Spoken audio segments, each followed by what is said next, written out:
আমার সবথেকে প্রিয় কাল শীতকাল খুব তাড়াতাড়ি আসতে চলেছে, তাই এখন থেকেই আমাদের স্কিন অল্প অল্প ড্রাই হতে শুরু করেছে। তো সেই জন্যই যদি রাত্রিবেলা এই স্কিন কেয়ারটা করা যায়, আর তাও যদি হয় বিনা খরচায়, তাহলে কেমন হয়? তো কিভাবে সেটাই আজকে তোমাদেরকে জানাবো। তার জন্য তোমাদেরকে পুরো ভিডিওটা একটু স্কিপ না করে দেখতে হবে, স্কিপ করলেই কিন্তু মিস হয়ে যাবে অনেক কিছু। গুড মর্নিং বন্ধুরা, কেমন আছো সবাই? আশা করি সবাই খুব ভালো আছো, আমিও ভালো আছি। আমার এক আকার স্বপ্ন চ্যানেলে তোমাদেরকে অনেক স্বাগত আর ভালোবাসা জানিয়ে আজকের ভিডিওটা শুরু করছি। আজকে হলো শুক্রবার, আর সকাল বেলায় দেখো আমি এক গাদা জামা কাপড় নিয়ে বসে পড়েছি ভাঁজ করতে। কারণ কালকে না অনেকগুলো জামা কাপড় কাচা হয়েছে, তো সেগুলো ভাঁজ করা হয়নি রাত্রিবেলা, তো সেই জন্য এখন বসেছি ওগুলোকে ভাঁজ করতে। তবে এখন না রিশানকে স্কুলে পাঠিয়ে দিয়েছি, আর এদিকে দেখো রান্নাও কিন্তু আমি বসিয়ে দিয়েছি। তো আজকে একদম সিম্পল রান্না করছি। ওদিকে ভাত বসিয়েছি, ভাতের মধ্যে একটু উচ্ছে সিদ্ধ দিয়েছি, আর এদিকে করছি ফুলকপি আলু দিয়ে কাতলা মাছের ঝোল। কারণ আজকে না কিছু এক্সট্রা কাজ আছে, সেগুলোকে করতে হবে। তো তার মধ্যে একটা হলো এই পর্দাগুলোকে চেঞ্জ করা। প্রথমে না ভেবেছিলাম জানো তো যে পর্দাগুলোকে রেখে দেব টাঙিয়ে, কিন্তু তারপরে ভাবলাম এই পর্দাগুলো বেশ ভালো আছে, আর এর সাথে ম্যাচিং সব কিছু আমি মানে চাদর টাদর সব কিছুই কিনেছি। তো সেই ম্যাচিং করা সেটটা বরং আমি আবার কোনো অনুষ্ঠান, পুজো, পার্বণ এগুলোতেই পাতবো, তাহলে দেখতে ভালো লাগবে। আর সবসময় যদি টাঙিয়ে রেখে দিই তাহলে এগুলো নোংরা হয়ে যাবে, আর বারবার যদি কাচি তাহলে এই নতুনত্ব ব্যাপারটা কিন্তু আর থাকবে না। তো সেই জন্যই ভাবলাম ওই পর্দাগুলোকে চেঞ্জ করে এই নর্মাল পর্দাগুলোকে লাগিয়ে দিই। তো এদিকে পর্দা লাগাতে লাগাতে দেখলাম কি এদিকে ভাত আর মাছের ঝোলটা একদম রেডি হয়ে গেছে, তাই ভাবলাম যে আগে এগুলোকে নামিয়ে নিই, তারপরে আবার বাদবাকি কাজগুলো করব। তো এইদিকে ফুলকপি আলু দিয়ে মাছের ঝোল আমার একদম রেডি হয়ে গেছে। আর ফুলকপি আলু দিয়ে মাছের ঝোল খেতে কাদের কাদের ভালো লাগে অবশ্যই কিন্তু আমাকে কমেন্ট করে জানিও। আর তারপরে এদিকে ব্যালকনির দরজাটায় পর্দা লাগিয়ে দিলাম। তবে এখানে পর্দা লাগাতে না একটু অসুবিধাই হয়, কারণ দরজাটা একটু ছোট, তো পর্দা লাগালে না যাওয়া আসা করতে একটু অসুবিধা হয়। কিন্তু যবে থেকে আমাদের সামনের বাড়িটা ফ্ল্যাট হয়ে গেছে তবে থেকে এখানে পর্দা লাগাতে হয়, কারণ আমাদের ব্যালকনি আর ওই ফ্ল্যাটের ব্যালকনি একদম মুখোমুখি। যদিও সব সময় কেউই ব্যালকনিতে আসে না, আমরাও যাই না বা ওই ফ্ল্যাটের লোকও আসে না, কিন্তু তারপরেও কেরম একটা লাগে, তাই পর্দাটা লাগিয়ে রেখেছি।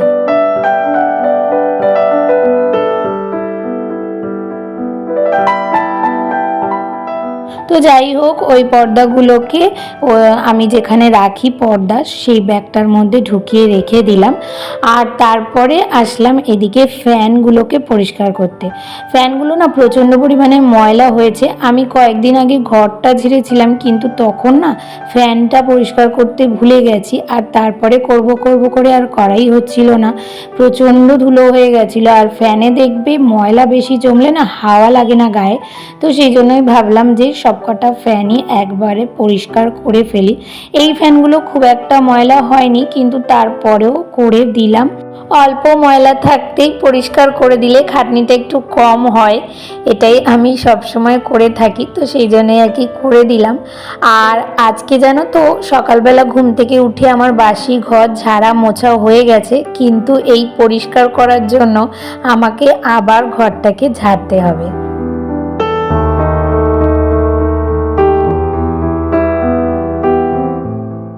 আর এই ডাইনিংয়ের ফ্যানটা পরিষ্কার করতে যে কি কষ্ট হয় সেটা তো তোমাদের বলেইছি, কিন্তু কি বলতো, এখন যদি আমি রনককে বলি এটা পরিষ্কার করে দেওয়ার কথা তাহলে ওর এখন সময় হবে না, আর পরে ওর কখন যে টাইম হবে তার কোনো ঠিক ঠিকানা নেই। তো সেই জন্য আমি করে নিলাম, কারণ জানোই তো আমি একটু না অন্যের উপর নির্ভরশীল হতে খুব একটা পছন্দ করি না। তো সেই জন্য যতটা পারি নিজের মতো করে নেওয়ার চেষ্টা করি, কারণ বেশি নোংরা হয়ে গেলে সেটা আমাকেই পরিষ্কার করতে হবে। সেই জন্য আমি সবসময় না চেষ্টা করি অল্প থাকতেই সব কিছু পরিষ্কার করে রেখে দেওয়ার। গুড ইভিনিং বন্ধুরা, তো চলে আসলাম একেবারে সন্ধ্যাবেলা, আর এখন বেরিয়ে পড়েছি একটুখানি জগদ্ধাত্রী ঠাকুর দেখতে। তবে আমাদের এদিকে তো খুব একটা পুজো হয় না, ওই 2-3টে কোনো রকমের পুজো হয়। তবে আমাদের বাড়ির সামনে এই পুজোটা একটু বড় করেই হয়। তো তবে এটা কালকেই পুজো হয়েছে, মানে নবমীর দিনই শুধু পুজো হয়। ওই চন্দননগর ভদ্রেশ্বর ওখানকার মতো 5 দিন ধরে পুজো হয় না, শুধু একদিনই পুজো হয়, তাই কালকেই পুজো হয়েছে। আর আজকের দিনটা থাকবে, কালকে আবার এখানে ফাংশন হবে, তারপরে হয়তো এটা ভাসান হয়ে যাবে। তো ওই ঠাকুরটা দেখে তারপরে না যাচ্ছিলাম একটুখানি দুর্গানগরের দিকে, কারণ দুর্গানগরেও একটা পুজো হয় বড় করে। তো যেতে যেতে হঠাৎ করে দেখলাম যে ওইখানে ঠাকুরটা না ভাসান হয়ে গেছে, কারণ এখানে পুজো ওই ধরো মানে চন্দননগরে যেরকম পুজো হয় 5 দিন ধরে, তো পঞ্চমী থেকে এখানে পুজো হচ্ছিল। তো বললো যে আজকে 12টা নাগাদ ওই ঠাকুর ভাসান দিয়ে দিয়েছে, মানে ওখানে যেমন হয় যে দশমীর দিনই ভাসান হয়ে যায়, তো সেরকমই হয়ে গেছে। তো সেই জন্য ঠাকুরটা দেখতে পারলাম না, তাই এই যে এখানে একটু আইসক্রিমের দোকানে এসেছিলাম আইসক্রিম খেতে। আর চন্দননগর ভদ্রেশ্বর ওইদিকে কিন্তু এখন জগদ্ধাত্রী পুজোর সময় খুব জাঁকজমক হয়। আমার এক মাসি শাশুড়ির বাড়ি আছে ভদ্রেশ্বরে, তো সেই জন্য 2 বছর আমি গেছিলাম ওখানকার ঠাকুর দেখতে। একবার নবমীর দিন গেছিলাম, ওখানকার প্যান্ডেল বা লাইটিং এত সুন্দর হয়, এত ভালো লাগে, আর ঠাকুরগুলো তো দারুণ সুন্দর হয়, এত বড় বড় হয়, আর ঠাকুরের মুখগুলো দারুণ লাগে দেখতে। আর আরও একবার গেছিলাম দশমীর দিন, সেটা হলো গিয়ে ভাসান দেখতে। তো ভাসানটা দেখতে খুব ভালো লাগে, মানে পুরো প্রসেশন বেরায়, সব জায়গার ঠাকুর একবারই দেখা হয়ে যায়। আর বাড়ি আসার পথে রাস্তায় যে কটা ঠাকুর ছিল সে কটা দেখে বাড়ি চলে যাচ্ছিলাম। তবে এই ঠাকুরটা না মনে হয় ভাসান হয়ে যাবে, তো এখান থেকে রিশান আসতে চাইছিল না, কারণ রিশান ভাসান দেখতে যে কি ভালোবাসে তোমাদেরকে তো আগেই বলেছিলাম। তো যাই হোক, জোর করে ওকে নিয়ে এসেছি। আর আসার পথে আরও এক জায়গায় এরকম মানে খিচুড়ি প্রসাদ দিচ্ছিল, তো সেটা নিয়ে বাড়ি চলে এসেছি। তো এবার চলো তোমাদেরকে দেখাই আমার শীতকালের রাতে স্কিন কেয়ার। তবে প্রথমেই বলে রাখি এই বিষয়টা কিন্তু পুরোটা দেখতে হবে, নাহলে কিন্তু বুঝতে পারবে না। আর যদি পরে কোনো অসুবিধা হয় তাহলে কিন্তু আমাকে কোনো কিছু বলতে পারবে না। তো সব থেকে আগে আমাদের পুরো ফেসটাকে কিন্তু ক্লিন করে নিতে হবে ফেস ওয়াশ দিয়ে, কারণ যে কোনো কিছু মুখে লাগানোর আগে ফেসকে কিন্তু ক্লিন করে নেওয়া খুব দরকার। কারণ আমরা এই যে চারিদিকে বাইরে ঘুরলাম বা বাড়িতেও যদি থাকি, মুখের মধ্যে একটা ময়লা লেগে থাকে, আর তার মধ্যে যদি আমরা কোনো ক্রিম অ্যাপ্লাই করি তাহলে কিন্তু সেটা কোনো কাজে লাগে না।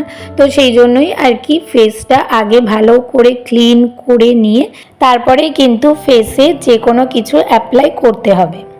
আর আমি যে খুব বেশি কিছু জানি তা কিন্তু নয়, যেটুখানি আমি নিজে করে ফল পেয়েছি, আমি এটা অনেক বছর ধরে করছি, তো এটার আমি সত্যিকারের অনেকটা ফল পেয়েছি, তাই ভাবলাম তোমাদের কাছে একটু শেয়ার করি। যদি তোমাদের মনে হয় তাহলে তোমরা করতে পারো। তো চলো এবার তোমাদেরকে দেখাই যে আমার শীতকালের নাইট ক্রিম।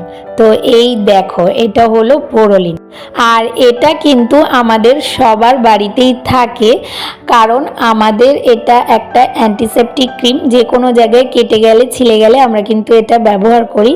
আর এটাই যদি প্রত্যেক দিন রাত্রিবেলায় তোমরা মুখে অ্যাপ্লাই করে রেখে দিতে পারো তাহলে কিন্তু আমাদের স্কিন খুব স্মুথ হয়, সফট হয়, আর তার সাথে পরিষ্কারও হয়।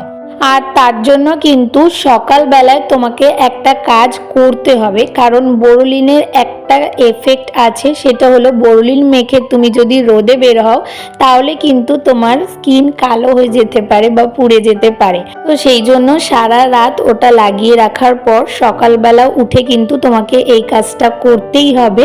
তো এই যে দেখো, আমি পরের দিন সকালবেলার ভিডিওটা করে রেখেছিলাম তোমাদেরকে দেখাবো বলে।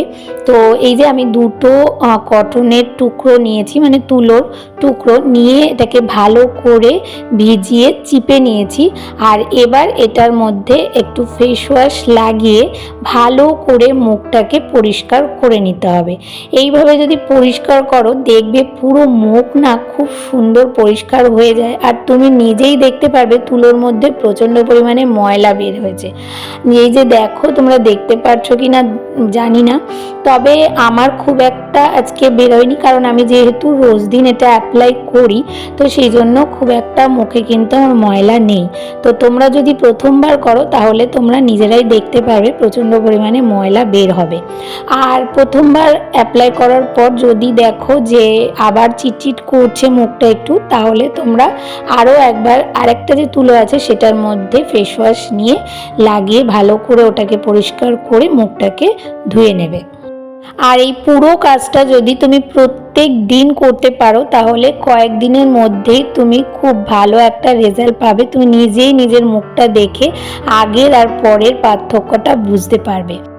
আর এটা শুধু শীতকাল নয়, গরমকালেও করা যেতে পারে, তবে বোরোলিন একটু চিটচিটে টাইপের হয়, তো সেই জন্য গরমকালে আমার খুব একটা করা হয় না, কারণ আমার মুখ প্রচণ্ড ঘামে।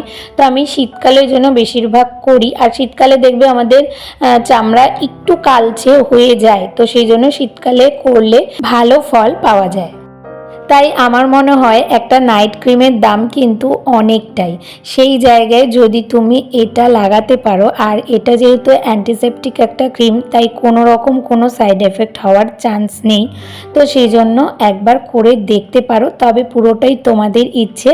আমি করেছি, ফল পেয়েছি, তাই তোমাদের সাথে শেয়ার করলাম। তো যাই হোক, আজকের মতো ভিডিওটা আমি এখানেই শেষ করলাম। তাহলে আজকের ভিডিওটা তোমাদের কেমন লাগলো? ভালো লাগলে একটা লাইক, কমেন্ট, শেয়ার আর সাবস্ক্রাইব করে পাশে থেকো। নোটিফিকেশান বেলটাকে অবশ্যই অন করে অল করে দিও। তাহলে দেখা হচ্ছে নতুন একটা ভিডিওর সাথে। ততক্ষণের জন্য তোমরা সবাই খুব ভালো থেকো, সুস্থ থেকো আর অনেক অনেক স্বপ্ন দেখতে থাকো।